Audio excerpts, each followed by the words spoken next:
Movie Recap Tagalog here. Nagsisimula ang kwento kay Sunho, isang estudyante sa middle school na nahulog mula sa rooftop ng paaralan isang gabi. Tila imposibleng mangyari ito, ngunit hindi malinaw ang katotohanan. Natagpuan ang kanyang sapatos sa rooftop kahit suot niya ito nang siya'y nahulog. Mas maaga noong gabing iyon, pauwi si Inha, ang ina ni Sunho, kasama ang kanyang asawang si Mujin. May tinatakbong panaderya si Inha kasama ang kanyang kapatid na si Junha, habang guro naman si Mujin. Nagsimulang mag-alala si Inha nang malaman niyang hindi pa nakakauwi si Sunho mula sa kanyang academy. Sinubukan ni Mujin na pakalmahin siya, sabik sa paglabas ng lunar eclipse na magaganap ng gabing iyon. Sa sobrang pagkasabik, muntik pa niyang mabangga ang kotse. Habang lumalalim ang gabi at wala pa ring balita kay Sunho, lalo pang nabalisa si Inha. Tumawag siya kay Sukhi, ang ina ng kaibigan ni Sunho na si Yang Chul, na abala sa kanyang tindahan. Inamin ni Yang Chul na hindi niya alam kung nasaan si Sunho. Maya-maya, nakatanggap ng tawag si Inha mula sa ospital. Dali-daling nagtungo si Inha roon at nadatnan si Sunho sa kritikal na kalagayan. Agad siyang isinugod ng mga doktor sa operating room upang subukang iligtas ang kanyang buhay. Labis ang pagdadalamhati ni Inha at napaluha siya ng husto. Samantala, pumunta si Junha sa bahay ni Sunho upang damayan ang kapatid nitong si Suho. Labis ang lungkot ni Suho. Pinakalma siya ni Junha at nangakong dadalhin siya sa ospital kaagad. Sa ospital, lumapit sa mga magulang ni Sunho ang isang detektive na si Park Seung-man. Sinabi niyang maaaring sinubukan ni Sunho na gawin ang isang bagay na hindi maisip-isip. Galit na itinanggi ito ni Inha. Idinagdag ni Mujin na walang ipinakitang senyales si Sunho ng anumang problema o stress noong araw na yon. Sa katunayan, nangakong manonood ng lunar eclipse si Sunho kasama ang ama bago siya pumasok sa paaralan. Iminungkahi ni Mujin na maaaring may ibang paliwanag. Ibinahagi ng detektive na natagpuan ang sapatos ni Sunho sa gilid ng rooftop ng paaralan. Sa kasamaang palad, walang na-retrieve na CCTV footage mula sa paaralan noong gabing iyon dahil sira ang mga security camera. Gayunpaman, tiniyak ng detektive na imbestigahan ng pulisya ang lahat ng posibleng anggulo. Lalong nabigla si Inha sa posibilidad na sinubukan niya ni Sunho ang ganoong bagay at muli siyang napaiyak. Samantala, patuloy pa ring inooperahan si Sunho na nananatiling nasa bingit ng panganib. Habang naghihintay sa labas ang kanyang mga magulang, hirap si Inha na paniwalaang hindi ito isang bangungot lamang. Lunod sa kalungkutan, kinabahan siya kung maliligtas pa ba ang kanyang anak. Sa gitna ng kanyang pagluha, taimtim siyang nagdasal sa Diyos na bigyan pa ng isa pang pagkakataon ang kanyang anak na mabuhay. Matapos ang operasyon, ipinaalam ng doktor na buhay pa si Sunho, ngunit hindi pa rin maayos ang kanyang paghinga at vital signs. Ibig sabihin, maaari siyang coma-in o maging brain dead. Agad na pumasok sa ICU ang mga magulang ni Sunho upang makita siya. Ang itsura ni Sunho na balot ng benda ang tuluyang nagpalumo kay Inha at muli siyang napaiyak. Maya-maya, palihim na lumabas si Yang Chul ng kanyang kwarto upang manigarilyo. Samantala, napansin ng kanyang ina, si Sukwe, na may tumatawag sa cellphone ni Yang Chul at pinasya niyang silipin ito. Sa kanyang pagkagulat at takot, nadiskubre niya ang isang video kung saan nambubuli sina Yang Chul at ilan pang mga lalaki kay Sunho. Pagbalik ni Yang Chul, hinarap siya ni Sukwe. Pinagalitan niya ito sa pananakit kay Sunho at natakot na baka ito ang nagtulak sa binata upang gawin ang isang mapanganib na hakbang. Pilit namang ipinagtanggol ni Yang Chul ang sarili, sinasabing laro lamang iyon. Ngunit hindi siya pinaniwalaan ng kanyang ina. Kinabukasan, kapansin-pansin ang pagkabahala ni Junshok, ang matalik na kaibigan ni Sunho. Habang nagtatrabaho, hindi rin mapakali ang kanyang ina na si Yeonju. Nagulat siya nang biglang dumating ang kanyang asawa na si Jinpyo, na isa palang mayamang lalaki. Si Jinpyo ay direktor rin ng isang pribadong foundation na nagpapatakbo ng paaralan ni Sunho at ng kanyang mga kaibigan. Hindi sinasadyang narinig ni Yeonju ang pag-uusap ng kanyang asawa at ng punong guro ng paaralan. Inutusan ni Jinpyo ang mga ito na maingat na hawakan ang isyu tungkol sa posibleng pananakit sa sarili ni Sunho at huwag masyadong bigyang pansin ito sa publiko. Habang kumakain, sinabi ni Jinpyo kay Junshok na darating ang mga detektive upang tanungin siya at pinayuhan siyang huwag magsabi ng anumang bagay na makabugulo. Tinanong naman ni Yeonju ang kondisyon ni Sunho. Sagot ni Jinpyo na may panunuya, bakit hindi mo nalang tanungin ang nanay niya, dati mo naman siyang kaklase, sabay banggit sa pangalan ni Inha. Samantala, naalala ni Inha na bumisita sa kanya si Sunho bago ito pumasok sa akademi noong araw ng insidente. Parang ayaw talaga nitong umalis noon, ngunit hindi niya yon gaanong pinansin. Ngayon ay pinagsisisihan niyang hindi niya nabigyang pansin ang nararamdaman ng kanyang anak. Sa paaralan, pinagalitan ni Mr. Bae, ang assistant principal, si Mr. Lee, ang advisor ni Sunho, dahil hindi raw nito naalagaan ng mabuti ang kanyang klase. Inutusan niya si Mr. Lee na bantayan ng mabuti si Junshok, alinsunod sa espesyal na kahilingan ni Yeonju. Iniutos din ni Mr. Bae ang pansamantalang pagsasara ng mga group chat ng klase upang makapag-focus ang mga estudyante sa pag-aaral. Samantala, nagkita sina Yang Chul at ang kanyang mga kaibigan na sina Ki-chan at Sung Jae sa paaralan at nag-aalala sila na baka magdulot ng gulo ang video ng pambubuli nila kay Sunho. Nagdesisyon silang burahin ito, ngunit nababahala pa rin sila dahil maaaring may kopya pa ng video sa cellphone ni Sunho. Sa klase, pinayuhan ni Mr. Lee ang mga estudyante na maging tapat kapag tinanong ng mga detective. Binanggit din niya na nawawala ang cellphone ni Sunho at sinabing ipagbigay alam agad kung may makakita nito. Ngunit bigla siyang pinutol ni Mr. Kang Han, ang guro na namumuno sa komite laban sa karahasan. Dahil dito, kinailangang umalis agad ni Mr. Lee upang makipagkita sa mga magulang ni Sunho. Isang batang babae na si Donghee ang lumabas ng klase upang makipagkita kay Mr. Lee. Nagtanong siya tungkol kay Sunho at tila may nalalaman siya, ngunit piniling manahimik. Habang naglalakad pabalik, inilabas niya ang isang energy bar mula sa kanyang bulsa. Naalala niya si Sunho. Pagkatapos nito, nagkita-kita sina Inha at Mujin, ang mga magulang ni Sunho, kasama sina Mr. Myung, Mr. Bae, at Mr. Lee. Nagpaabot ng pakikiramay ang punong guro sa mga magulang ni Sunho sa nangyari. Iginiit ni Inha na kailanman ay hindi isiping gawin ni Sunho ang ganoong bagay, at kung ginawa man niya ito, tiyak na may kinalaman iyon sa nangyayari sa paaralan. Hindi sang-ayon si Mr. Bae at nagsimulang makipagtalo, ngunit pumagitna si Mujin. Ipinaliwanag ni Mujin na gusto lang nilang malaman ang buong katotohanan sa nangyari kay Sunho dahil makakatulong iyon upang kahit paano ay magkaroon sila ng kapayapaan. Hiningi niya ang buong pakikiisa ng administrasyon ng paaralan at nangako naman si Mr. Myung ng buong suporta. Bago sila umalis, binanggit ni Mr. Bae na ang gwardyang si Mr. Shin ang nakakita kay Sunho noong gabi ng insidente. Si Mr. Shin, na dati palang detective, ay agad tumawag ng tulong kaya't nailigtas si Sunho. Samantala, bumisita si Suho sa lugar ng insidente. Nakita niya roon si Mr. Shin at nagpasalamat sa kanya sa pagsagip kay Sunho. Ngunit sinabi rin niyang baka mas maayos ang lagay ni Sunho kung mas maaga sana itong natagpuan. Maya-maya, dumalaw si Sukway kay Inha, balak sanang isiwalat ang totoo tungkol sa video ng pambubuli. Ngunit nakatanggap siya ng mensahe mula kay Yang Chul, nakiusap na itago niya ang sikreto dahil nawawala ang cellphone ni Sunho. Dahil dito, nagpa siya si Sukway na huwag sabihin ang totoo at sa halip ay napahagulgol sa pagsisisi. Pinaginhawa naman siya ni Inha. Samantala, nagkita si Junshok at ang tatlo pang nambubuli sa paaralan. Sinabi niyang sinubukang kitilin ni Sunho ang sarili dahil sa pambubuli at isinisi niya ito sa kanila kahit ideya niya rin yon. Nagkunwaring wala siyang pakialam sa mga kaibigan niya, ngunit pinayuhan silang huwag sabihin ang totoo. Ipinaalala niyang hindi sila maaaring pilitin ng detektive na umamin. Matapos nito, isa-isang kinapanayam ng detektive ang mga estudyante. Ibinunyag ni Kichan na madalas ipagtanggol ni Sunho ang mga binubuli. Binanggit din niyang tinatawag nilang ghost si Donghee dahil tahimik ito at laging nakatutok sa pag-aaral. Ikinuwento naman ni Junshok kung paanong minsang nagalit sa kanya si Sunho dahil tinukso niya si Yang Chul. Napahiya siya sa harap ng klase dahil kay Sunho, ngunit hindi sila nag-away dahil humingi rin siya ng tawad kalaunan. Habang nagaganap ito, nahihirapan si Mr. Lee sa sunod-sunod na tawag ng mga magulang ng estudyante na nag-aalala sa epekto ng insidente sa pag-aaral ng kanilang mga anak. Kalaunan ay dumalo siya sa isang pagpupulong kasama si Jinpyo tungkol sa sitwasyon. Sinubukan ni Jinpyo na ibunton ang sisi kay Mr. Lee, sinasabing nagpapanggap lamang itong nagluluksa sa halip na akuin ang responsibilidad. Nagalit si Mr. Lee at nagdahilan upang umalis sa pagpupulong. Pagkatapos, binisita ni Detective Park ang mga magulang ni Sunho. Ipinabatid niya na itinuturing ng pulisya ang insidente bilang isang kaso ng posibleng pananakit sa sarili. Lumabas daw sa mga panayam sa mga estudyante na stress si Sunho dahil sa kanyang mga marka at posibleng ito ang nagtulak sa kanya. Ngunit iginiit ni Mujin na naniniwala silang biktima si Sunho ng karahasang pampaaralan. Tinugon ni Detective Park na wala silang sapat na ebidensya upang mapatunayan ito.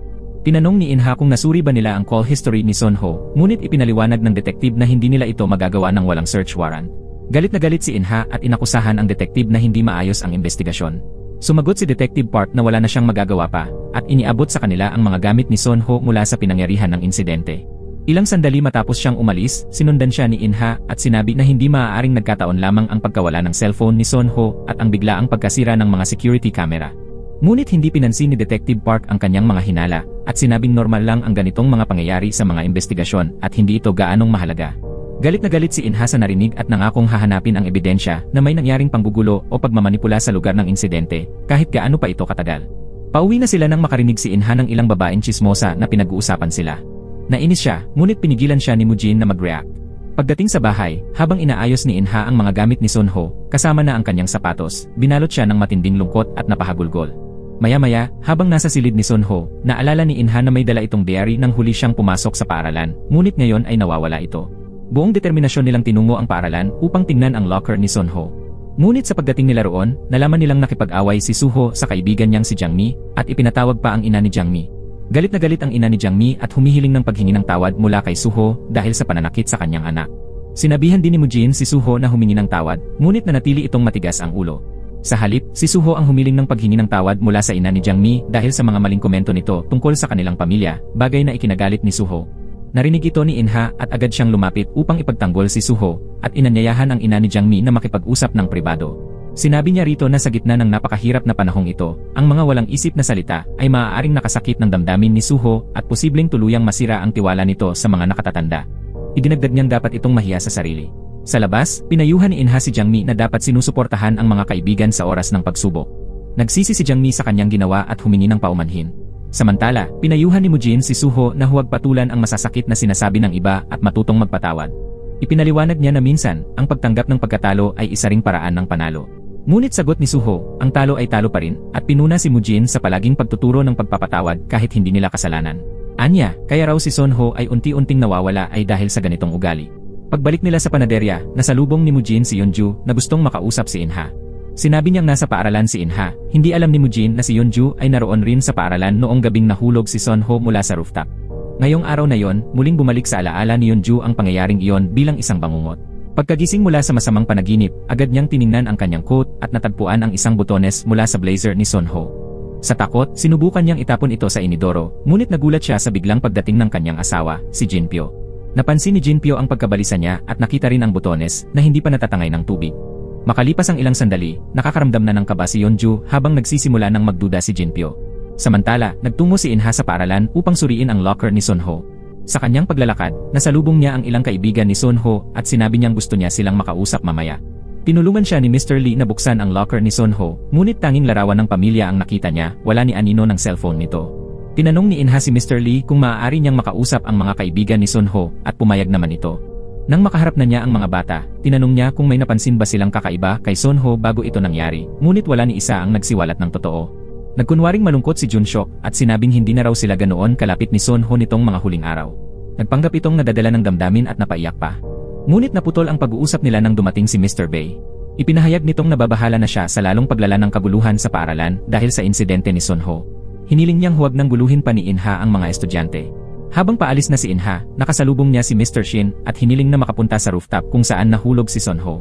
Nang makita niya mismo ang lugar ng insidente, hindi na niya napigilan ang kanyang emosyon at napaiyak siya ng husto. Samantala, nakuha ni Mujin ang call history ni Sonho at nalaman niyang pinatay ang cellphone nito ilang sandali bago na i-report ang insidente. Dali-dali niyang dinala ang impormasyong ito kay Detective Park, ngunit hindi pa rin ito nakita ng detective bilang mahalagang ebidensya. Gayunman, nangako si Detective Park na rerepasuhin niya ang mga CCTV footage sa paligid ng paaralan. Makalipas ang ilang sandali, naalala ni Mujin na ilang beses siyang tinawagan ni Sonho noong araw ng insidente, ngunit hindi niya nasagot ang mga tawag dahil abala siya sa trabaho. Napaisip siya kung magiging iba kaya ang nangyari kung nasagot niya ang tawag ng anak. Sa susunod na eksena, nakasalubong ni Donghee ang kanyang kapatid na si Dongsu habang pauwi. Si Dongsu ay estudyante ni Mujin at magkasama silang naninirahan ng kanyang kapatid. Ibinahagi ni Donghee na hindi siya naniniwalang magagawa ni Sonho ang ganoong klaseng bagay, kahit pa ganito ang itsura ng mga pangyayari. Napansin ni Dongsu na tila may nalalaman si Donghee, kaya pinayuhan niya ito na huwag magsalita tungkol sa insidente upang maiwasan ang gulo. Samantala, sinubaybayan ni Suho ang transit card ni Sonho at natuklasang bumili ito ng mga bulaklak noong araw ng insidente. Bumisita siya sa flower shop upang alamin pa ang detalye. Kumpirmado ng florist na bumili nga si Sonho ng mga bulaklak ng araw na yon, ngunit nakita rin niya itong tila na dismaya kalaunan. Napansin niya na hindi na naibigay ni Sonho ang bulaklak sa kung sino mang pinaplano niyang bigyan. Pagbalik sa ospital, ikinuwento ni Suho sa kanyang ama ang natuklasan niya. Kasunod nito, tumawag si Inha kay Mr. Lee upang alamin kung kanino ang isang numero mula sa call history ni Sonho. Ipinaalam ni Mr. Lee na ang numerong iyon ay kay Dahi, isang estudyanteng hindi pumapasok nitong mga nakaraang araw dahil sa karamdaman.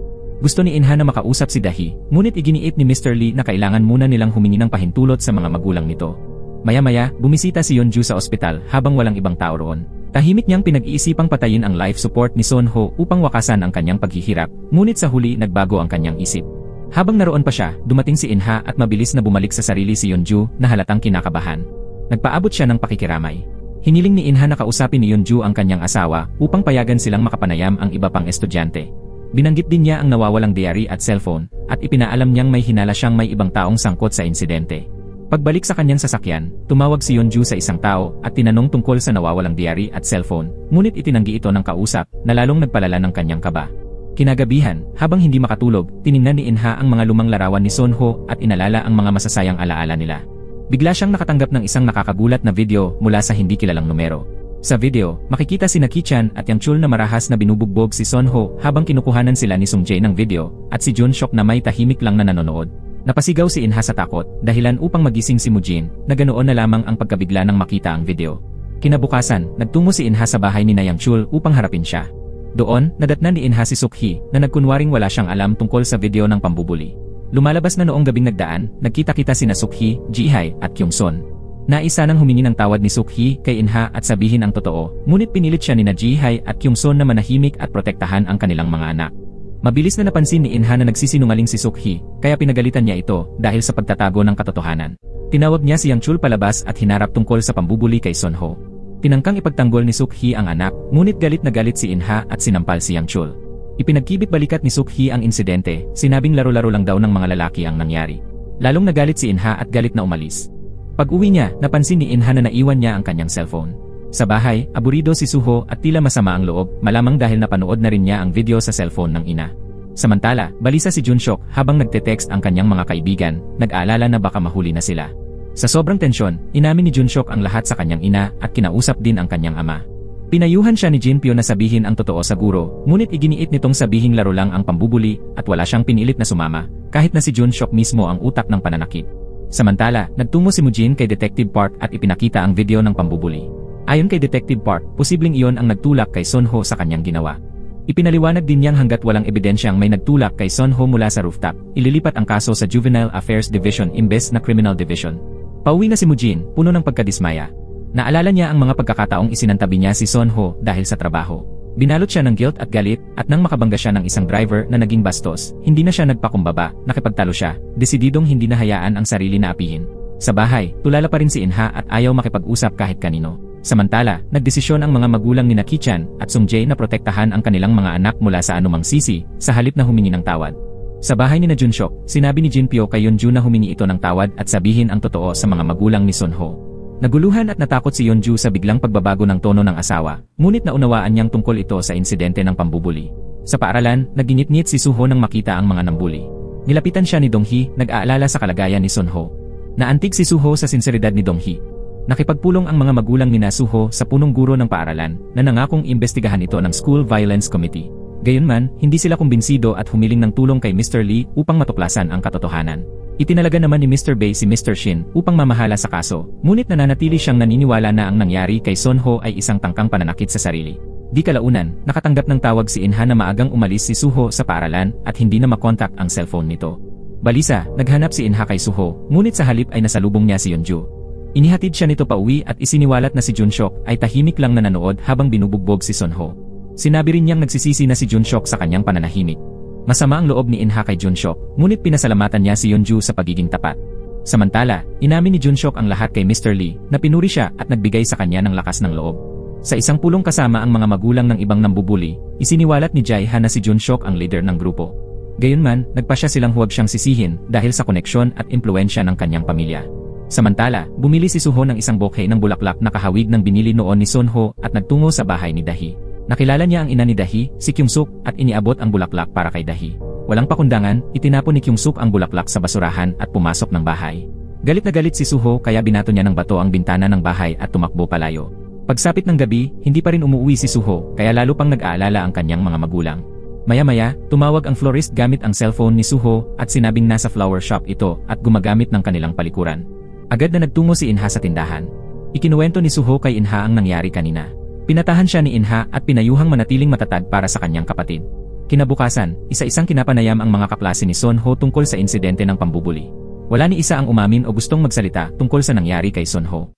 Samantala, ipinakita ni Detective Park sa mga magulang ni Sunho ang kuha mula sa road camera noong gabing nangyari ang insidente. Makikita si Sunho na pumapasok sa gate ng paaralan, ngunit hindi sakop ng footage ang likurang bahagi ng eskwelahan, kaya wala nang ibang ebidensyang makikita.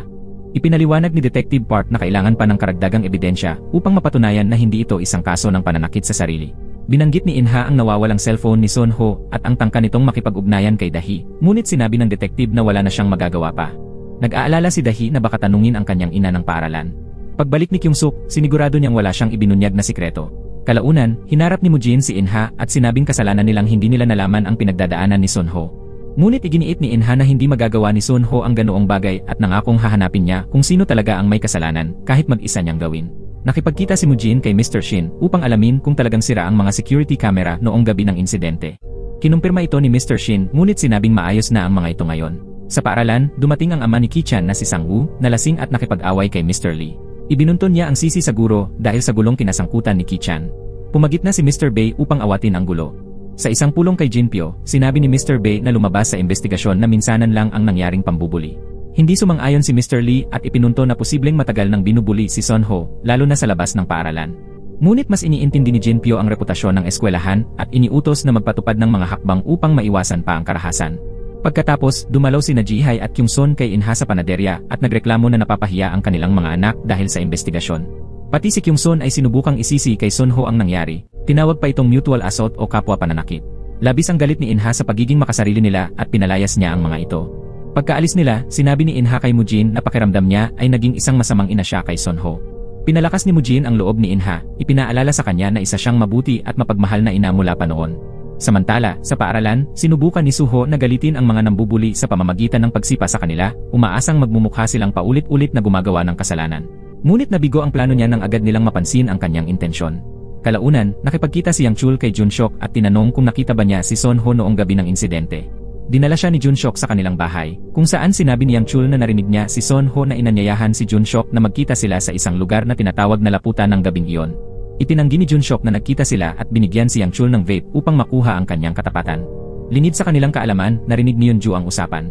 Samantala, sinabi ni Mr. Lee kay Inha na ayon sa ina ni Dahi, naiilang si Dahi na pag-usapan si Sunho, ngunit hindi nito ipinaliwanag kung bakit. Nagtataka si Inha sa bastos na pag-ugali ni Kyungsuk, ngunit sa palagay ni Mr. Lee ay baka wala naman iyong kinalaman kay Sunho. Habang tumatagal, lalong hindi mapalagay si Yeonju matapos magising mula sa isang bangungot kung saan muling nagkamalay si Sunho. Sa kabilang banda, sa wakas ay pumayag na si Suho na dalawin ang kanyang kapatid sa ospital sa unang pagkakataon. Ipinahayag ng doktor kina Inha at Mujin na kailangan nang mailipat si Sunho sa isang nursing home o kaakibat na ospital upang matanggap ang wastong pangangalaga. Kinabukasan, ipinatawag sa paaralan ang mga nambubuli at ang kanilang mga magulang upang imbestigahan ni Detective Kang. Unang in-interview si Song Jae. Sinabi niyang minsan lang nangyari ang pambubuli at laro lang daw na lumampas sa hangganan. Sumunod si Ki-chan. Sa una, nag-aatubili siya, ngunit kalaunan ay inamin niyang si Junshok ang nagpanukala ng laro at siya rin ang nagtalaga ng mga papel na ginampanan nila. Nagulat si Detective Park sa revelasyon, ngunit pinigilan ng abogado ni Ki-chan ang karagdagang pagtatanong. Sunod namang ini-interview si Yang Chul. Itinanggi niya ang sinabi ni Ki-chan tungkol kay Junshok at matapos ang panayam ay binigyan niya ito ng thumbs up bilang pagpapakita ng katapatan. Sa huli, si Junshok ang kinapanayam. Nagsinungaling siya at sinabing tahimik lamang siyang nanood at hindi siya ang pinuno ng laro. Matapos ang mga panayam, gusto sanang malaman ng mga magulang ni Sunho ang resulta, ngunit tumanggi si Detective Kang na magbigay ng impormasyon hanggat hindi pa ito formal na nire-review. Pagbalik sa bahay, napansin ni Inha na maayos ang pagkakatali ng sintas ng sapatos ni Sunho, bagay na ikinagulat niya dahil alam niyang hindi kailanman nagtataling ng sintas si Sunho. Minsan pangaraw nitong sinabi na mas madaling tanggalin ang sapatos kapag hindi ito nakatali. Dinala ni Inha ang sapatos kay Detective Park at hiniling na ipasuri ito para sa fingerprints. Ngunit ipinaliwanag ng detective na mahirap kumuha ng malinaw na fingerprint mula sa sapatos. At kahit makakuha sila ng bahagi ng fingerprint, wala silang ibang mga fingerprint ng mga bata na maihahambing. Lumabas si Inha na dismayado, ngunit inutusan ni Detective Park si Detective Kim na kuhanin ang CCTV footage sa ruta ni Sunho papuntang paaralan noong gabi ng insidente. Sa labas, isang mausisang mamamahayag na si Choi Ji Kyung ang lumapit kay Inha at inalok siyang tulungan, habang pilit kinukuha ang detalye ng kaso ni Sunho. Tumanggi si Inha at hindi ito pinansin. Samantala, nakipagkita si Mujin kay Mr. Shin upang itanong ang tungkol sa sintas ng sapatos. Sinabi ni Mr. Shin na hindi niya ginalaw ang anumang ebidensya at talagang nakatali na ang mga sintas nang matagpuan niya ito. Habang paalis si Mujin, nakausap niya ang isang nagtitinda ng pancake na madalas sa paligid ng paaralan. Ayon dito, natutulog siya noong gabing iyon, ngunit may napansin siyang isang kotse na nakaparada sa likurang gate ng paaralan. Sa paaralan, iniulat ni Mr. Bay sa direktor ang tungkol sa mga huling panayam. Nagpahiwatig si Jinpyo ng posibilidad na i-promote si Mr. Bay bilang punong guro at iniutos na magsimula ng isang anti-bullying campaign sa paaralan. Sa hallway ng paaralan, nakasalubong ni Mr. Lee si Dong-hee na tila gustong magsabi ng isang bagay tungkol kay Sunho. Gayunpaman, pinaalalahanan na siya noon ng kanyang kapatid na si Dong-soo na manahimik upang hindi sila mapahamak dahil hindi niya kayang protektahan ang kapatid. Kaya't hindi nagsabi si Dong-hee kay Mr. Lee at wala rin siyang ebidensyang maibahagi. Maya-maya, nakita ni Suho si Junshok na nakatayo sa labas ng bahay ni Dahi at pilit itong tinatawagan, ngunit pilit niya rin itong itinatago. Naramdaman ni Suho na may tinatago si Junshok, lalo na't iniiwasan siya ni Dahi. Nangako si Suho sa sarili na gaganti siya kay Junshok para sa pambubuli sa kanyang kapatid. Pag-uwi, labis ang lungkot ni Suho para sa kanyang kapatid at ramdam niya ang pagtataksil ng matalik nitong kaibigan. Samantala, hinarap ni Jihae sina Suk-hee at Kyungson dahil hindi nila sinabi ang totoo tungkol kay Junshok sa panayam. Dahil dito, humina ang posisyon ni Ki-chan at iniwan siya ng kanyang mga kaibigan upang suportahan si Junshok, dala ng pakiramdam ng pagtataksil. Pag-uwi ni Suk-hee, tinanong niya si Yang Chul kung bakit hindi niya sinabi ang totoo. Sagot ni Yang Chul, hindi nagtatraidor ang magkaibigan. Dahil dito, nagtungo si Suk-hee kay Inha. Humingi siya ng tawad sa pagtatanggol kay Yang Chul, kahit pa tinulungan siya ni Inha noong namatay ang ama ni Yang Chul. Labis ang hiya ni Suk-hee at taos-pusong humingi ng kapatawaran. Sa kabilang banda, nainis si Jun-shook nang tanungin siya ng ina kung sinabi ba niya ang totoo na hindi sinadya ang pambubuli kay Sunho. Pagdating ni Jinpyo, napansin niya ang tensyon. Sinabi niya kay Yeonju na mas determinado si In-ha kaysa sa inaasahan, gusto nitong ipasuri ang sapatos ni Sunho para sa fingerprints. Medyo gumaan ang loob ni Yeonju nang marinig na hindi basta-bastang nakakakuha ng fingerprint sa tela ng sapatos. Sa isang flashback, ipinakita kung paano inihatid ni Yeonju si Jun-shook sa paaralan isang gabi, matapos nitong sabihing may kailangang kunin. Sa halip na umuwi, sinundan ni Yeonju ang anak at nasaksihan mismo ang pagbagsak ni Sunho mula sa rooftop. Sa halip na tumawag agad ng tulong, umakyat muna siya sa rooftop at nakita si Jun-shook na umiiyak at sinasabing aksidente ito. Pinauwi niya si Jun-shook sa kotse, at pagkatapos ay tinanggal niya ang sapatos ni Sunho, tinali ang mga sintas at iniwan ito sa rooftop upang magmukhang pananakit sa sarili ang insidente. Sa kasalukuyan, nakipagkita si Yeonju kay In-ha sa panaderya at inalok na ilipat si Sunho sa ospital ng kanyang ama habang nagpapagaling. Bagamat nag-aalinlangan sa simula, pumayag rin si In-ha sa alok. Kinabukasan, natanggap ng mga magulang ni Sunho ang resulta ng investigasyon at labis silang nadismaya. 3 araw lang na community service at 4 na oras ng special education ang parusa sa mga nambubuli. Samantala, kumain si Jinpyo kasama ang kanyang staff at pinuri sila sa mahusay nilang paghawak sa sitwasyon, kahit halatang hindi masaya si Mr. Lee. Dahil wala nang ibang mapuntahan, nagsulat ng online petition si Suho upang humingi ng suporta para sa kanilang pamilya. Habang nasa ospital, labis ang gulat ni In-ha nang biglang gumalaw ang daliri ni Sunho. Agad silang tumawag ng doktor, ngunit ipinaliwanag nito na maaaring hindi pa rin tuluyang gumaling si Sunho dahil sa pinsala sa utak, maliban na lang kung mangyari ang isang himala. Pagkatapos nito, sinabi ni In-ha kay Mujin na gusto niyang muling buksan ang kaso ng pambubuli. Hindi sumang-ayon si Mujin kay In-ha. Sa tingin ni In-ha, masyado siyang mabait, pero naniniwala siya na dapat maparusahan ng tama ang mga nambubuli upang hindi na ito maulit. Samantala, hinarap ni Jinpyo si Yeonju matapos mapansin na galit na umalis si Jun-shook ng bahay pagkatapos ng pagtatalo. Pinuna ni Yeonju si Jinpyo dahil sa kawalan nito ng suporta sa kanya at kay Jun-shook, ngunit naniniwala si Jinpyo na tinutulungan niyang tumibay si Jun-shook. Sa labas, palakad-lakad si Jun-shook, iniisip ang huli nilang pag-uusap ni Sunho. Sinabi niya noon kay Sunho na nilalaro lang niya ang damdamin ni Dahi dahil obsessed ito sa kanya. Sinuntok siya ni Sunho dahil sa asal niyang iyon at tinanong kung sinaktan pa ba niya si Dahi sa ibang paraan. Galit na umamin si Jun-shook na ginawa nga niya ito. Makalipas ang ilang sandali, nakita ni Mujin si Jun-shook na pagalagala at inalok siyang ihatid pauwi. Pinayuhan ni Mujin si Jun-shook na lahat tayo'y nagkakamali, ngunit mahalagang matuto mula rito. Hinimok din niya itong dalawin si Sunho sa ospital. Nang ihatid siya ni Mujin sa bahay, labis ang ginhawa ni Yeonju nang makita ang anak dahil matagal na niya itong hinahanap. Sinabi ni Jun-shook kay Yeonju na gusto niyang aminin ang lahat kay Mujin, umaasang maintindihan siya nito, ngunit pinigilan siya ni Yeonju. Sinabi niyang magpanggap na lang siya na walang nangyari noong gabing iyon at umuwi lang sila sa halip na nagtungo sa paaralan. Pag-uwi, nakita ni Mujin ang online petition ni Suho at binasa ito. Isinalarawan doon ni Suho kung gaano niya kamahal ang kanyang kuya at humihingi siya ng suporta laban sa mga mayayamang taong pilit ikinukubli ang insidente bilang isang aksyong hindi kanais-nais. Maya-maya lang ay nagising si Suho.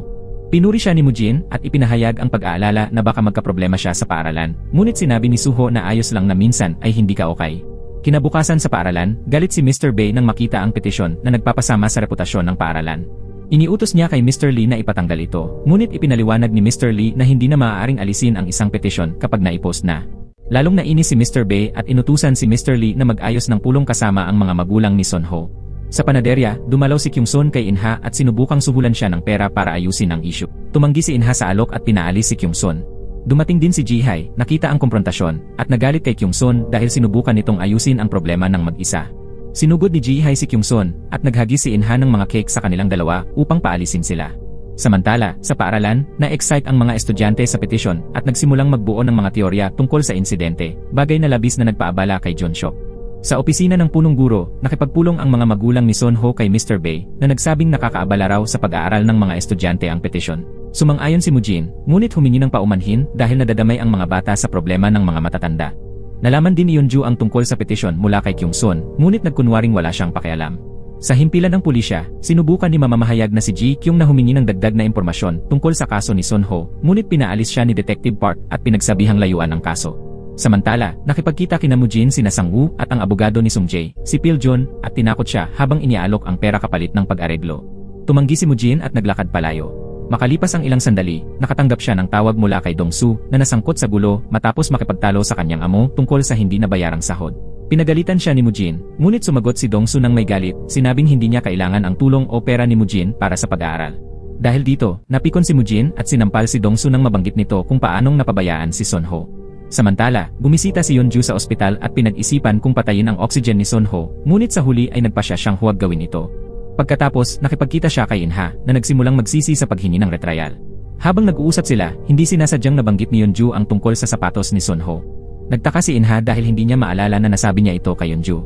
Matapos umalis si Yeonju, tinawagan ni Inha si Junha upang tanungin kung nabanggit ba niya ang tungkol sa sapatos noong huling beses silang nagkita sa panaderya. Kumpirmadong hindi ito nabanggit ni Junha. Pagkatapos bumisita sa ospital, hindi inaasahang nakipagkita si Yeonju kay Mr. Shin sa isang liblib na lugar. Doon isiniwalat na nakita ni Mr. Shin sina Yeonju at Junshok sa lugar ng insidente noong gabing nangyari ito. Sinabi noon ni Yeonju kay Mr. Shin na aksidente lang ang nangyari at nagmukhang self-harm ang pagkahulog ni Sunho. Nag-alok pa siya ng pera upang manahimik si Mr. Shin dahil natatakot siyang hindi siya paniniwalaan ng pulisya.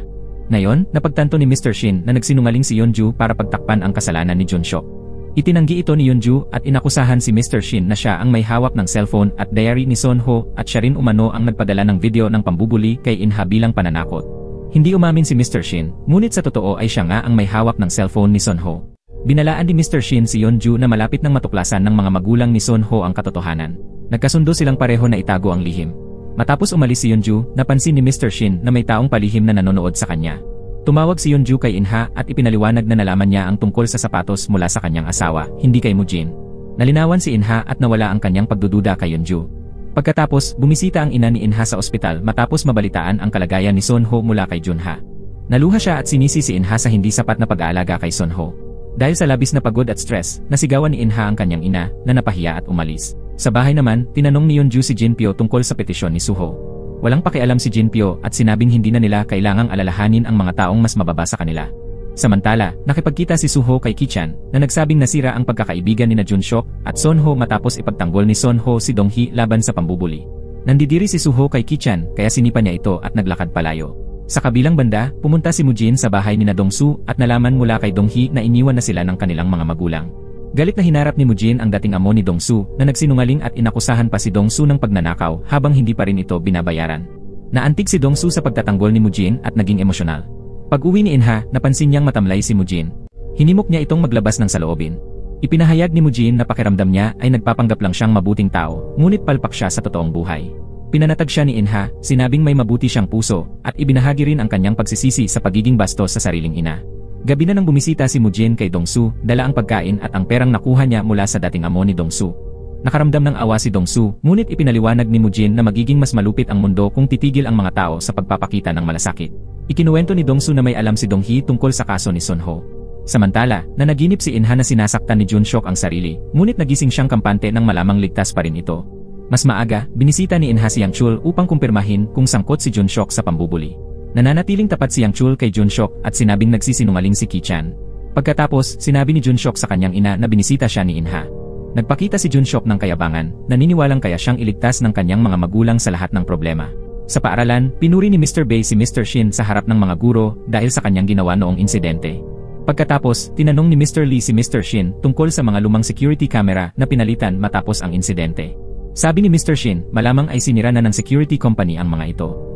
Sa klase, ibinahagi ni Mr. Lee ang kanyang email sa mga estudyante upang magkaroon sila ng paraang makipag-ugnayan sa kanya ng palihim kung kailangan nila ng tulong o kung nakararanas sila ng pambubuli.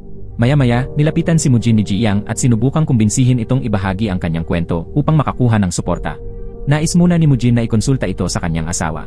Binalaan ni Mr. Bei si Jinpyo na masyado nang makulit si Jiyang sa pagkuha ng impormasyon para sa artikulo. Iniutos ni Jinpyo na huwag itong pansinin. Kinagabihan, bumisita sina Donghee at Dongsu kina Inha at Mujin sa panaderya upang isiwalat ang katotohanan. Ikinuwento ni Donghee na plano niyang wakasan ang kanyang buhay noong gabing iyon dahil sa matinding depresyon at pambubuli na dinaranas niya. Nagkataong nadaan si Sunho at pinigilan siya. Binigyan siya nito ng isang libro at isang tsokolate, sabay sabing kung kaya niyang tapusin ang sarili niyang buhay, kaya rin niyang gawin ang kahit ano. Nagulat si Dongsu sa revelasyong ito. Sinabi rin ni Donghee na pakiramdam niya ay pabigat siya sa kanyang kuya, na lalo namang ikinagalit ni Dongsu. Pinayapa siya ni Mujin sa labas at pinayuhan na alalayan ang kapatid sa halip na pairalin ang galit. Ibinahagi rin ni Inha ang sarili niyang karanasan ng pagtatagumpay nila ni Junha matapos silang iwan ng kanilang ina, at pinayuhan si Donghee na alagaan si Dongsu na nahihikayat magtrabaho para sa kanya. Isiniwalat din ni Donghee na binubuli ni Junshok si Sunho dahil mabait si Sunho sa kanya. Dagdag pa niya, manipulatibo si Junshok at gusto nitong kontrolin ang iba habang nagpapanggap na inosente. Inihatid ni Mujin pauwi sina Donghee at Dongsu at naghiwalay silang maayos. Samantala, nakita ni Yeonju ang kanyang asawa na nakikinig sa isang misteryosong voice recorder na palihim na ibinigay sa kanya ni Mr. Shin. Nagulat siya nang biglang magalit si Jinpyo at itapon ang voice recorder. Umuwi si Junseok matapos bisitahin si Sunho sa ospital. Sinubukan siyang kausapin ni Yeonju, ngunit pakiramdam ni Junseok ay nasasakal siya. Iniisip na hindi naniniwala ang kanyang ina na aksidente lamang ang nangyari kay Sunho. Bastos na pinalayas ni Junseok ang kanyang ina. Sa labas, napansin ni Jinpyo na paalis para sa isang agarang lakad ang pagkabalisa ni Yeonju, ngunit hindi niya ito tinanong. Pagkaalis ni Jinpyo, nakita ni Yeonju ang voice recorder sa sahig at nagsimulang makinig dito. Ngunit dumating si Inha, nais kausapin si Junseok tungkol sa kanyang pagiging pinuno ng mga bully. Inakusahan ni Inha si Yeonju na kunwaring mabait pero itinatago ang katotohanan. Itinanggi ito ni Yeonju, ngunit hindi na nagtitiwala si Inha sa kanya at umalis. Nagtaka si Yeonju kung paano nalaman ni Inha ang totoo. Samantala, nakipagkita si Jinpyo kay Mr. Shin na nagbanta na isisiwalat ang ebidensyang makakapahamak kay Junseok. Gumanti si Jinpyo sa pamamagitan ng pagpapakita na dinukot niya ang anak ni Mr. Shin, si Mr. Heis, na isang adik sa droga at sugarol. Binalaan ni Jinpyo si Mr. Shin na papatayin ng kanyang mga tauhan si Mr. Heis kapag sinubukan niyang magsalita. Sa bahay, tinuruan ni Jinpyo ang kanyang anak na tingnan ang sarili nila bilang nakakataas sa iba dahil sa kanilang estado sa buhay at ituring ang iba bilang mababa. Kinabukasan, in-update ni Mujin si Investigador Park tungkol sa kaso at pumayag itong mas marami pa ang kailangang tuklasin.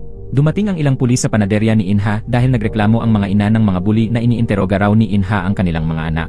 Kaya pumunta si Junha para harapin ang mga ina at ipinahiya si Kyung-sun.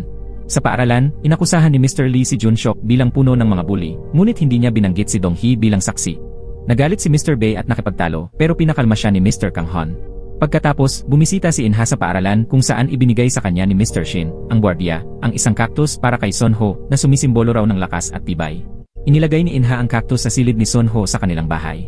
Samantala, naging magkaibigan na sina Suho at Dong-hee at pumayag silang makipagkita kay Ji Yang upang ibahagi ang buong detalye ng insidente para sa isang artikulo. Nagmadaling umuwi si Jinpyo upang kunin ang voice recorder pero nalaman niyang nakita na ito ni Yeonju. Naglalaman ang recorder ng pag-uusap ni Junseok at Sunho noong gabi ng insidente. Nalungkot si Yeonju nang malaman niyang alam ni Jinpyo ang totoo pero hindi ito sinabi sa kanya. Sinisi siya ni Jinpyo dahil hindi siya humingi ng tulong at sinabing kontrolado na ang sitwasyon at hindi na sila kayang takutin ni Mr. Shin. Samantala, pinanood ng mga magulang ni Sunho ang security footage at nakita nila ang kotse ni Yeonju malapit sa likurang gate ng paaralan noong gabing iyon. Napatunayan ang hinala ni Inha, ngunit naniniwala si Mujin na kailangan pa nila ng dagdag na ebidensya bago magtapos sa isang konklusyon. Muling kinausap ni Mujin ang nagtitinda ng hotcake na kinumpirmang nakita niya ang parehong kotse. Sumunod, hiniling ni Inha kay Suk-hee na imbestigahan si Yong-chul tungkol sa kinaroroonan ni Sunho noong gabing iyon. Nilapitan ni Suk-hee si Yong-chul, ngunit nagsinungaling ito at tumangging sabihin ang totoo. Sa isang flashback, ipinakita na ang voice recording ay ginawa ni Sunho nang harapin niya si Junseok tungkol sa pamomolestya kay Dahi. Itinanggi ito ni Junseok pero inamin niyang pinaglalaruan lang niya ang damdamin ni Dahi. Hindi naniwala si Sunho kaya nauwi ito sa suntukan na naging dahilan ng pagkahulog niya mula sa rooftop. Samantala, kinausap ni Junha at Mr. Lee ang mga magulang ni Dahi, ngunit tumanggi silang pag-usapan kung bakit galit sila kay Sunho. Pagkatapos, habang nag-inuman, pinayuhan ni Junha si Mr. Lee na pagtuunan ng pansin ang pagtuturo para sa mga estudyante, hindi para sa pansariling kapakinabangan.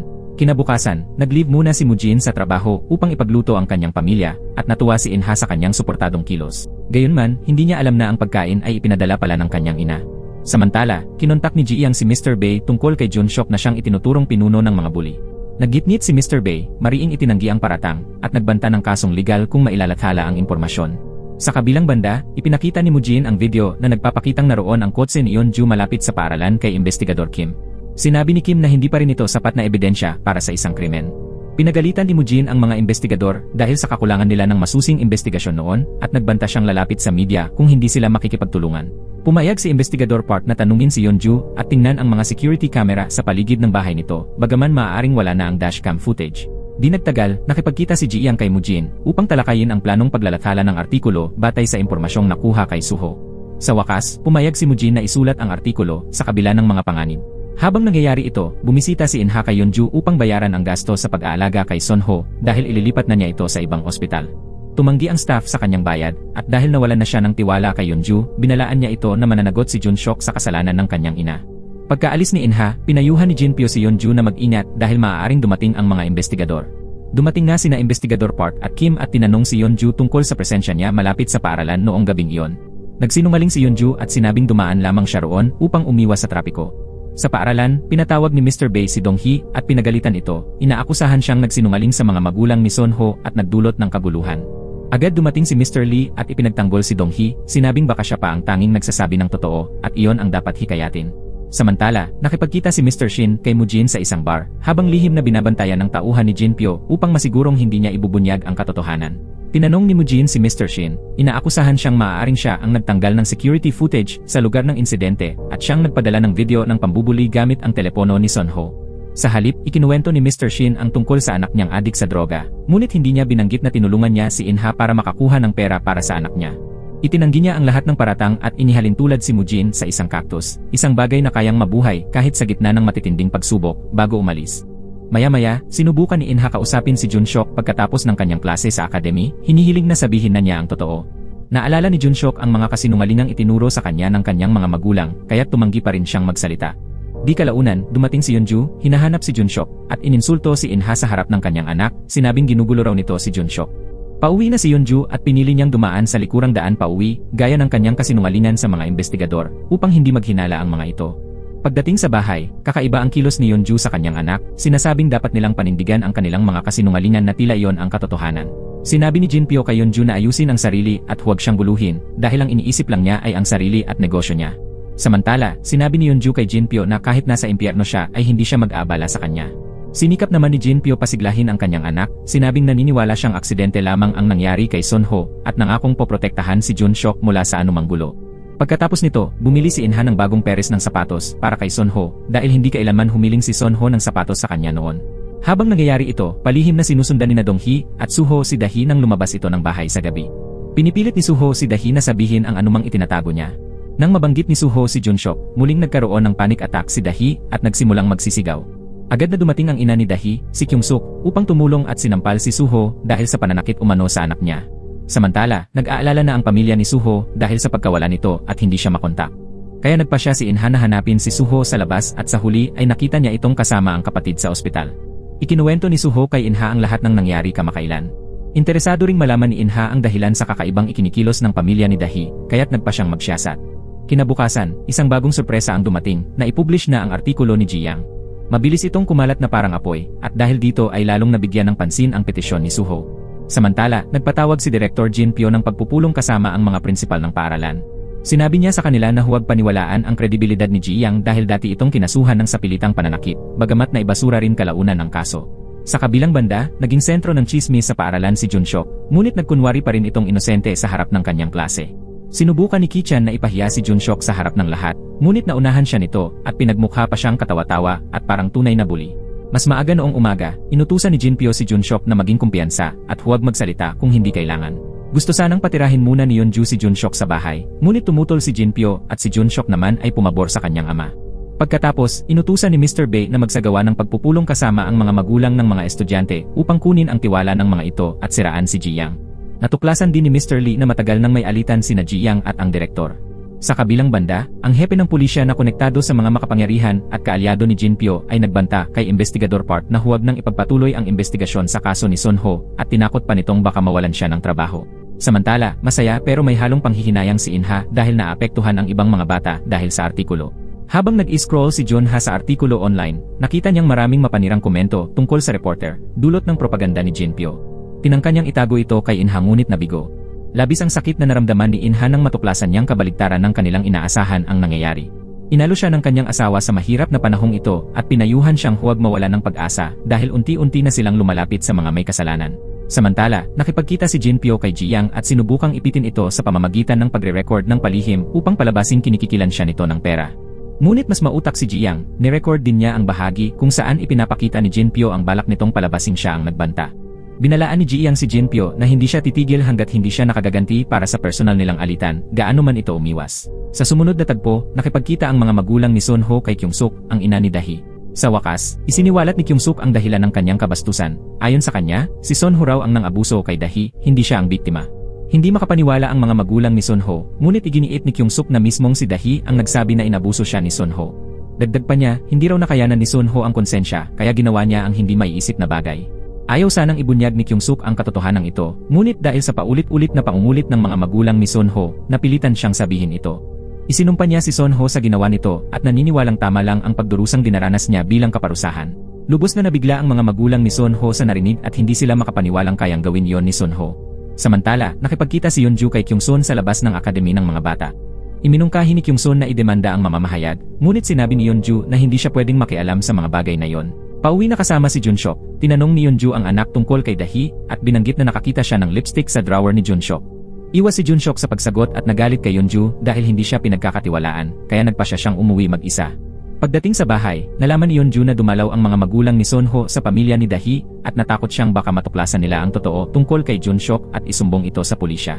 Ngunit pinakalma siya ni Jinpyo, sinasabing iba ang sitwasyon ngayon at wala siyang dapat ipag-alala. Pagbalik ni Junseok, sinabi ni Jinpyo na kailangan nitong maghanda na pansamantalang lumipat sa ibang bansa. Sumang-ayon si Junseok, ngunit tumangging sumama ang kanyang ina. Kinagabihan, naglasing si Yeonju dahil sa matinding stress. Itinago niya ang lipstick sa isang paso at nakipagtalo kay Jinpyo. Sinisisi ito sa pagkasira ng kanilang anak at sarili dahil sa pagiging makasarili nito. Tinakot siya ni Jinpyo na huwag siyang magkakaisipang isama ito sa kanyang pagbagsak, habang patagong pinapanood ni Junseok ang pagtatalo mula sa bintana, puno ng takot. Samantala, nakipag-ugnayan si Junha kay Mr. Lee at nakipagkita sa kanya. Malungkot si Junha dahil sa mga komentong natanggap ng artikulo at sa chismis na ginagamit daw ng mga magulang ni Sonho ang media para sa bayarang kasunduan. Pinagsisisihan ni Mr. Lee na hindi niya napigilan ang propaganda sa loob ng paaralan. Naghapunan sila kasama sina Suho at Donghee, kung saan ipinahayag ni Donghee ang pasasalamat kay Mr. Lee dahil sa pagtatanggol sa kanya laban kay Mr. Bae. Maya-maya, nakatanggap ng tawag si Mr. Lee mula kay Mujin na humihiling ng isang agarang pagkikita. Pinipigilan siya ni Inha, natatakot na baka mabunyag ang tungkol sa insidente ni Dahi, ngunit iginiit ni Mujin na kailangan nilang malaman ang katotohanan. Naghina si Inha sa posibilidad na totoo ang sinabi ni Dahi, ngunit nagpumilit si Mujin na kailangang imbestigahan pa ito. Sa kanilang pagkikita, tinanong ni Mujin si Mr. Lee kung kailan eksaktong tumigil sa pagpasok si Dahi sa paaralan. Nangakong ibibigay ni Mr. Lee ang eksaktong petsa at binanggit na dahil sa koneksyon ni Jinpyo sa kapulisan, na ilabas sa publiko ang pahayag ni Donghee. Sa himpilan ng pulisya, natuklasan ni Investigador Park na si Investigador Kang ang nag-leak ng impormasyon sa tulong ni Investigador Kim. Naroon din si Ji Yang at tinukso si Investigador Park na mas pag-igihan ang trabaho kung talagang nais nitong malaman ang buong katotohanan sa kaso ni Sonho. Kinagabihan, umuwi si Suho at sinabi sa kanyang ina na hindi tatawag si Sonho kay Dahi nang walang mabigat na dahilan. Binanggit din niyang nakita niyang sinusubukan ni Junseok na makipagkita kay Dahi. Samantala, nagkita si Mujin at Dongsu. Pinakalma siya ni Dongsu at sinabing huwag na siyang mag-alala sa mga negatibong komento tungkol sa artikulo. Ibinahagi rin ni Dongsu na simula nang maging kaibigan ni Donghee si Suho, naging mas palaban at kumpiyansa na ito sa sarili. Pag-uwi ni Mujin, humingi ng tawad si Inha sa ipinakita niyang kahihiyan noong nakaraan. Naiintindihan na raw niya ngayon kung gaano kahirap ang mapagbintangan. Nagkasundo silang magtiwala sa pagkatao ng kanilang anak at ipagpatuloy ang paghahanap ng katotohanan. Kinabukasan, tinawagan ni Mujin ang ama ni Dahi para makipagkita. Tinanong niya kung kailan nangyari ang sinasabing pag-atake kay Dahi at nalaman niyang ito ay naganap sa mismong kaarawan ni Dahi. Hindi natuwa ang ama ni Dahi sa pakikipagkita at nagbantang magsampa ng kaso laban kay Sonho, pero determinado si Mujin na malaman ang totoo. Sa parehong araw, binuli ni Junseok at ng kanyang barkada si Ki-chan dahil sa pagpapahiya sa kanya, dahilan para maiwan si Ki-chan mag-isa. Samantala, pumunta si Inha sa flower shop para alamin kung anong araw bumili ng bulaklak si Sonho para kay Dahi. Sinabi ng florist na masaya si Sonho nang bumili ng bulaklak, pero naging malungkot siya pagkatapos. Matapos nito, dumiretso si Inha sa library at naalala niyang naroon si Sonho noong kaarawan ni Dahi. Laking ginhawa niya nang kumpirmahin ng librarian na nagbasa lang si Sonho ng libro buong araw at walang nakitang sinuman. Samantala, ibinalik ni Detective Park ang dashcam ni Yeonju at sinabing wala siyang nakuha masyadong ebidensya rito. Gayunman, nagtaka siya sa 35 minutong pagkakaiba ng oras mula nang umalis si Yeonju sa paaralan hanggang sa makarating ito sa bahay, samantalang 10 minuto lang ang layo. Mabilis na gumawa ng palusot si Yeonju, sinabing naligaw siya dahil may pinagtatalunan sila ni Junseok. Pagkaalis ng mga investigador, agad tumawag si Yeonju kay Jinpyo, balisa sa ideya na baka natuklasan na ng mga pulis ang totoo tungkol kay Dahi. Pinayuhan siya ni Jinpyo na huwag magpadalos-dalos at siya na raw ang bahala. Uminom ng pampakalma si Yeonju at tinawagan si Junseok, ngunit hindi siya sinagot nito. Sa klase, nagpakita si Mr. Lee ng isang video upang palalimin ang kamalayan sa bullying, pero hindi interesado si Junseok at nag-aral na lang. Pagkatapos, namahagi si Mr. Bae ng poster para sa anti-bullying campaign. Tinuligsa ni na Mr. Lee at Mrs. Han ang poster dahil maliraw ang mensahe nito, na tila sinasabi sa mga biktima na tiisin lang ang pang-aabuso at huwag lumaban. Naniniwala sila na dapat hikayatin ang mga nakakakita ng pambubuli na magsumbong at tumulong sa biktima. Ngunit hindi sang-ayon si Mr. Bae sa pananaw nila. Kinagabihan, bumisita si Mujin sa ospital at nakita niyang nakatayo si Sonho sa may bintana, tila gumaling na. Sinabi ni Sonho na gusto niyang panoorin ang langit. Ngunit napagtanto ni Mujin na panaginip lang pala ito nang siya'y magising. Ikinuwento niya ito kay Inha at sabay silang umasa na sana'y magkatotoo ito balang araw. Pagkatapos nito, muling binisita ni Inha si Kyung-suk upang ipaliwanag na maaaring nagsisinungaling si Dahi dahil nasa library si Sonho buong araw ng kanyang kaarawan. Humiling din si Sonho noon kay Inha na mag-bake ng cake para sa kanyang kaibigan, pero ibinalik ito dahil hindi raw sila nagkita ni Dahi. Gayunpaman, hindi naniwala si Kyung-suk at tumangging paunlakan si Inha na makausap si Dahi. Naniniwala siyang pinoprotektahan lang ni Inha ang kanyang anak. Sa isang revelasyon, nalaman na pumayag si Dahi na makipagkita kay Sonho upang manood ng sine sa kanyang kaarawan, layunin niyang pagselosan siya ni Junshok. Gayunpaman, iniwan din ni Dahi si Sonho kalaunan matapos siyang ayain ni Junshok sa bahay nito. Sa kasalukuyan, binabantayan si Dahi ng isa sa mga tao ni Jinpyo. Pag-uwi ni Junshok, binalaan siya ni Yeonju na maaaring bumisita ang mga investigador para magtanong. Galit na galit si Junshok sa paulit-ulit na pakikialam ng kanyang ina at sinabing sinira niya ang kanyang buhay. Inamin niya na naiinggit siya noon kay Sonho dahil tila tunay at masaya ang pamilya nito, samantalang kunwari lamang ang mga magulang ni Junshok. Dahil dito, lumalim ang galit niya kay Sonho. Nang hamunin ni Sonho ang sosyal na hierarchy na itinuro sa kanya ni Jinpyo, nagpa siya si Junshok na parusahan siya. Pagkatapos nito, isiniwalat ni Donghee kay Inha na may damdamin si Sonho para kay Dahi, ngunit si Dahi naman ay obsessed kay Junshok. Dahil sa selos, naging mabait si Junshok kay Dahi upang galitin si Sonho. Samantala, binisita ni Ji Yang si Mr. Shin upang alamin pa ang katotohanan, pero nanatiling tahimik si Mr. Shin. Habang paalis na si Ji Yang, nakita niyang nagmamadaling umalis si Mr. Shin dahil sa isang emergency, at napansin din niya ang isang kahina-hinalang kotse na sumusunod dito. Kinuhanan niya ito ng video at isinulat ang plate number, saka ipina-check kay Detective Park. Kalaunan ay nalaman na pumanaw na ang asawa ni Mr. Shin. Tumawag si Mr. Shin kay Jinpyo at nakiusap na patigilin muna ang taong sumusunod sa kanya hanggang matapos ang burol.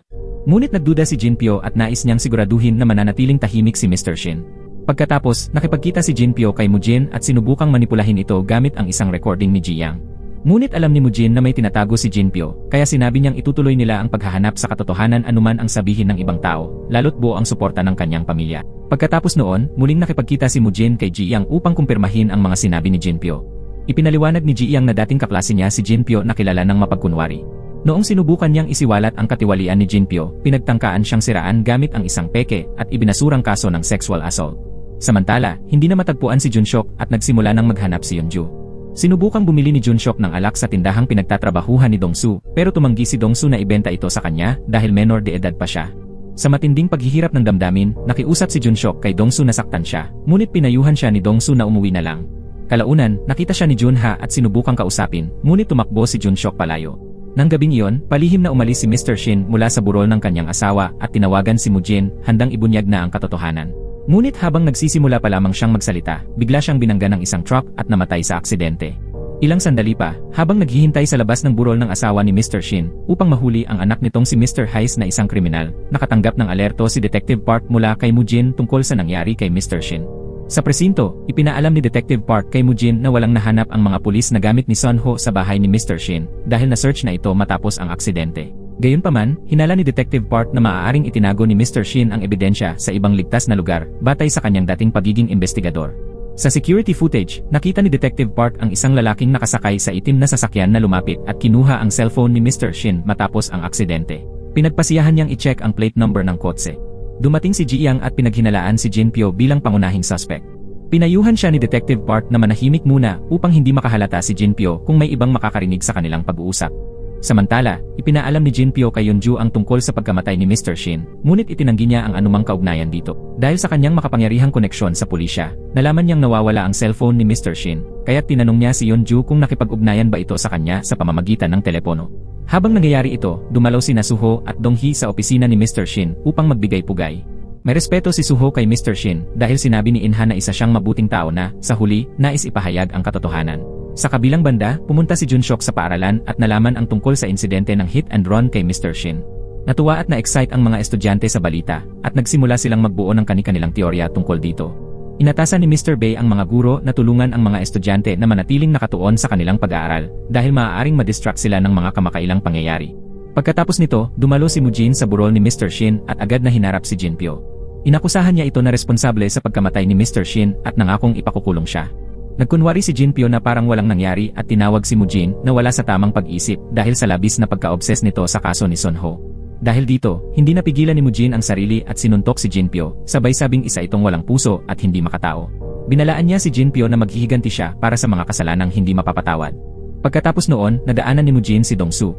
Sinabi niyang nauunawaan na niya ngayon kung bakit umabot sa karahasan si Dongsu, ngunit naniniwala pa rin siya na hindi kailanman tama ang gumamit ng dahas. Pagbalik niya sa ospital, inamin ni Mujin kay Inha na nahihiya siya sa kanyang mga naging aksyon. Inalo siya ni Inha at pinayuhang magpakatatag. Inalok niya ang kanyang balikat bilang sandigan at ipinangakong palagi siyang susuportahan. Samantala, nahuli na ng mga pulis ang isang lalaking nagngangalang Honggil na siyang sinusundan si Mr. Shin gamit ang sasakyan nito. May kriminal na record si Honggil at dati siyang naging bodyguard ni Jinpyo.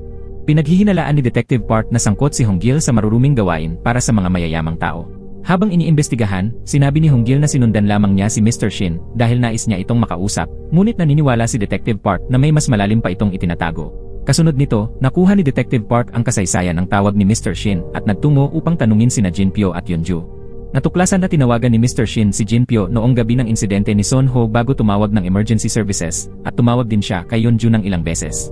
Nagsinungaling si Jinpyo at sinabing ipinaalam lamang daw ni Mr. Shin sa kanya ang insidente, kahit napansin ni Detective Park na wala namang binanggit si Mr. Shin tungkol sa tawag na yon sa kanyang pahayag. Samantala, sinabi ni Yeonju na tinawagan niya si Mr. Shin upang magtanong tungkol kay Son Ho sa halip na tumawag kay Inha. Napansin ni Detective Park ang kaba ni Yeonju at naramdaman niyang may masama itong nalalaman tungkol kay Jinpyo. Habang nasa paaralan, naabutan ni Son Ho si Junseok na nagkakalkal sa opisina ni Mr. Shin. Hinarap niya ito at hiniling na magsabi ng totoo. Tinulak siya ni Junseok palayo at sinabi ni Suho na kahit papaano ay gumaan ang loob niya dahil hindi umamin si Junseok at nanatiling masama hanggang sa huli. Sa ganitong paraan, hindi niya kailangang isipin kung patatawarin pa niya ito. Sa klase, pinayuhan ni Dong-hee si Ki-chan na humingi ng tulong kay Mr. Lee para harapin ang mga problema niya. Na-offend si Ki-chan sa sinabi ni Dong-hee at tinanggihan ito, sabay sabing hindi niya kailangan ng payo mula sa isang multo. Matapang na tumugon si Dong-hee na ayaw niyang tawaging multo at mas masaya siya ngayon na naipapahayag na niya ang kanyang saloobin. Sa susunod na tagpo, bumisita si Suho sa bahay ni Dahi upang mag-abot ng sulat ng paghingi ng tawad dahil sa pagpupumilit niya noong una tungkol kay Son Ho. Sa isang twist, nahuli ni Detective Park sa CCTV si Yeonju na palihim na nagbibigay ng pera kay Mr. Shin sa isang estasyon ng tren.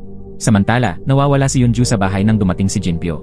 Naiwan nito ang kanyang cellphone at si Jinpyo ang nakatanggap ng tawag mula kay Detective Park gamit iyon. Ipinaalam ni Detective Park kay Jinpyo ang tungkol sa video footage at sinabing imbestigahan nila kung may kaugnayan ito sa insidente ng hit and run na lalong nagdagdag sa inis ni Jinpyo. Samantala, labis na nalulungkot si Yeonju at naiisip na wakasan ang kanyang buhay, ngunit nagpasya siyang huwag ituloy dahil mahal niya si Junseok. Kalaunan, nakipagkita si Yeonju kay Detective Park para sa investigasyon. Ipinaliwanag niya na ibinigay niya ang pera upang matulungan si Mr. Shin, ngunit hirap siyang magbigay ng makatuwirang dahilan kung bakit ito kailangang gawing lihim. Samantala, nagdadamayan sina Inha at Mujin sa gitna ng pagsubok.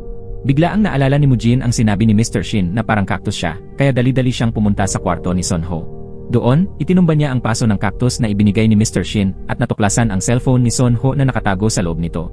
Binuksan ng mga magulang ni Son Ho ang cellphone at natagpuan ang voice recording ng buong pangyayari noong gabing iyon, kabilang na ang pakiusap ni Yeonju kay Mr. Shin na huwag ibunyag ang katotohanan, pati na rin ang alok niyang pera. Dinala ni Mujin ang ebidensya kay Detective Park na nangakong imbestigahan si Yeonju at si Junseok. Ibinahagi rin ni Mujin kay Detective Park ang mga nalalaman niya tungkol sa insidente ni Dahi. Hindi nagtagal, sinabi ni Inha kay Son Ho na nahanap na nila ang ebidensya. Samantala, habang naghahanda si Junseok na umalis ng bansa para mag-aral sa abroad, dumating si Detective Park sa kanilang bahay. Sinabi niya sa mga magulang ni Junseok na hindi sila maaaring umalis habang hindi pa tapos ang investigasyon tungkol sa bagong ebidensya. Sunod na inimbestigahan ng pulisya si Yeonju. Inamin niya na itinago niya ang pagkakasangkot ni Junseok sa insidente ni Son Ho. Ipinaliwanag niya na wala siya sa tamang pag-iisip noong gabing iyon, kaya tinakpan na lang niya ang pangyayari imbes na isumbong ito sa pulis. Ibinunyag din niya na tinakot siya ni Mr. Shin at pinilit siyang magbigay ng ebidensya, kaya siya nagbigay ng pera. Matapos nito, sinabi ni Junseok kay Detective Park na aksidente lamang niyang naitulak si Son Ho mula sa rooftop, ngunit itinanggi niyang siya ang pinuno ng mga nambubuli.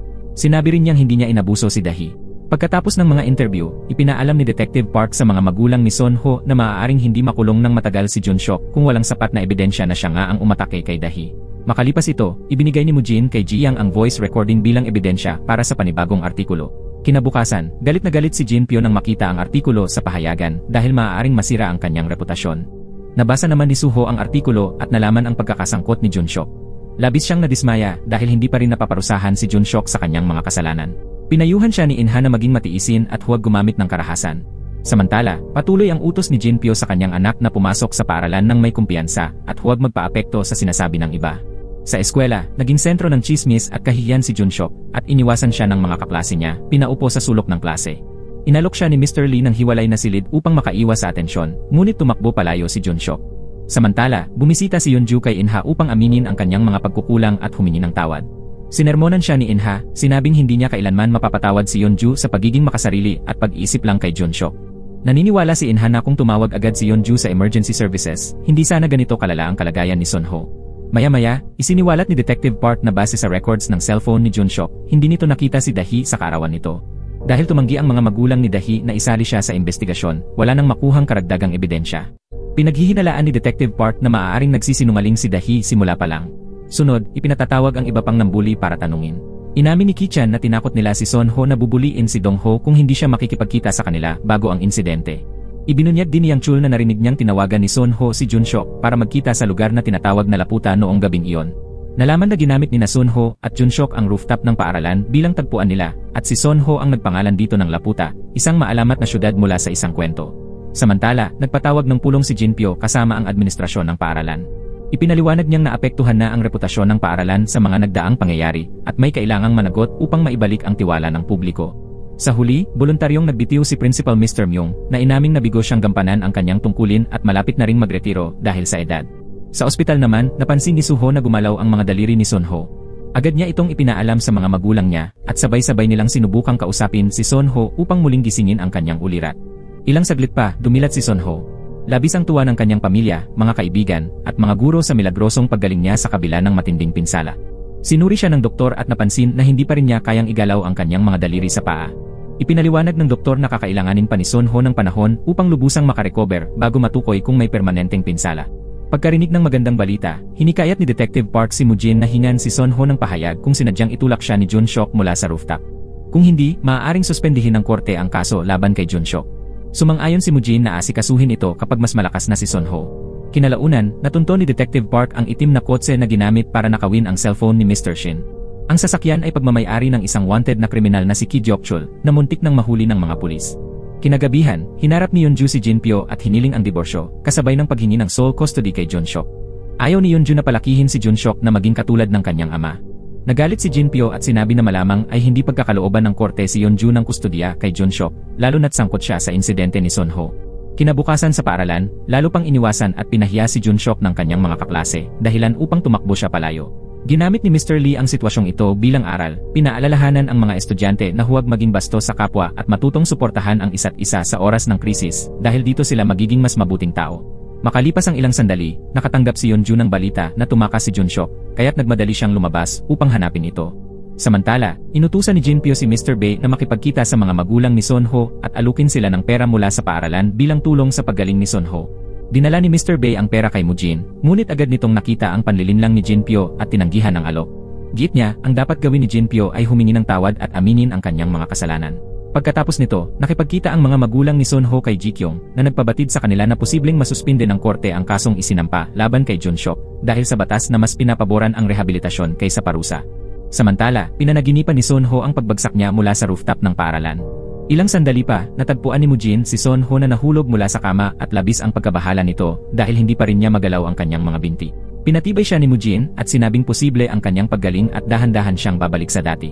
Kinagabihan, nakatanggap si Jinpyo ng tawag mula kay Ki Jokchul na humihingi ng pera kapalit ng ebidensyang mag-ugnay kay Jinpyo sa pagkamatay ni Mr. Shin.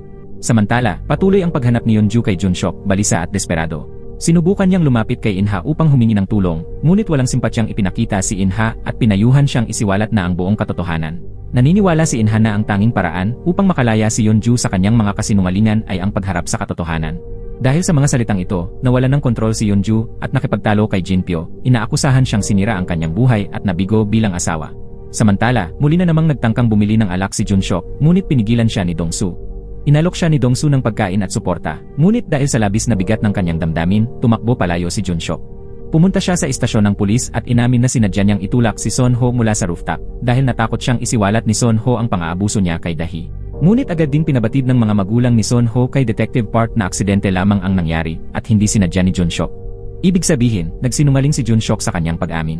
Dumating ang mga magulang ni Junshok at hinarap siya ni Jinpyo tungkol sa kanyang pagsisinungaling. Tinawag siyang sinungaling ni Junshok dahilan upang saktan siya ni Jinpyo ng sampal. Sa sobrang galit at sama ng loob, tumakbo palayo si Junshok. Kasabay nito, nagpasya si Dahi na aminin ang katotohanan. Tinawagan niya ang ina ni Inha at inamin ang kanyang mga kasinungalingan dahil hindi na niya kayang dalhin ang bigat ng konsensya.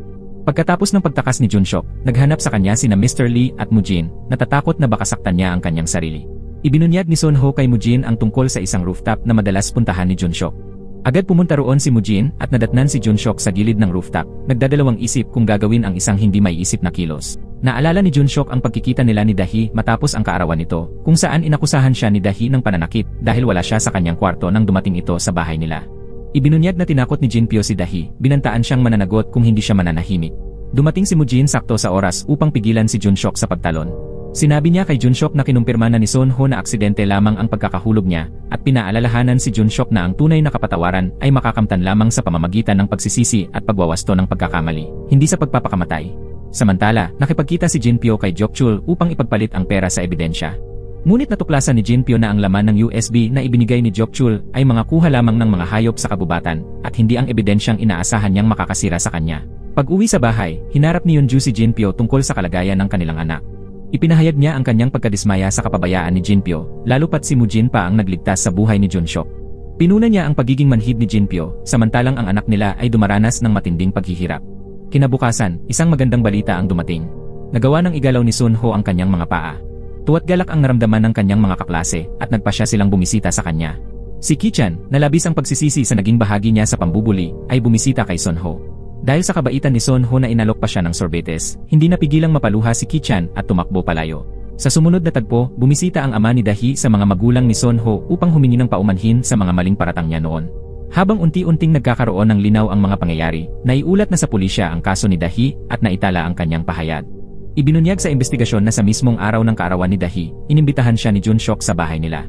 Habang hinihintay si Junshok at nagpapahid ng lipstick na kalaunay na tagpuan ni Yeonju, dumating si Jinpyo na lasing. At dahil wala ng ibang tao sa bahay, inabuso niya si Dahi.